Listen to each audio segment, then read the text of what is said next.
Nous sommes avec Thibaut Brotte, la dernière génération, qui gère le volet œnotouristique du musée Brotte à Châteauneuf-du-Pape. Quand on suit le parcours que vous avez imaginé ici, il nous faut combien de temps pour visiter ce musée quand on s'y intéresse vraiment en profondeur avant de procéder aux dégustations, évidemment? Alors si tous les audios sont écoutés et si toutes les vidéos sont regardées, c'est une visite qui dure environ 45 minutes. Et là, on apprend vraiment la façon de travailler les vignes. Exactement, en fait on va suivre le voyage, le trajet du raisin, de la vigne jusqu'à la bouteille. Ça a l'air très vieux, ça. C'est dans une niche ici dans le musée. Une bouteille comme il se doit avec pas mal de poussière, donc on imagine qu'elle est un peu ancienne.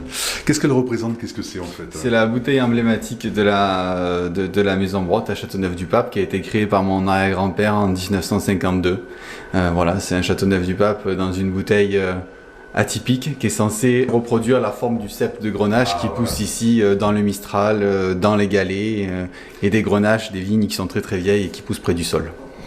Le musée Brotte est spécifique parce qu'il est l'un des rares effectivement dans le Vaucluse et il est aussi la résultante du travail d'une famille depuis plusieurs générations. Nous sommes ici dans un musée en fait qui était un peu précurseur sur le coin.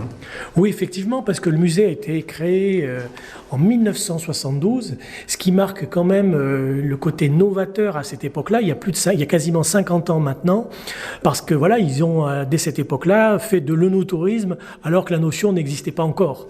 Et donc, on vous invite fortement à venir le visiter, ça vaut vraiment le détour. Un symbole très important de la vie économique et culturelle de notre région. Retrouvez tout France Bleu sur francebleu.fr.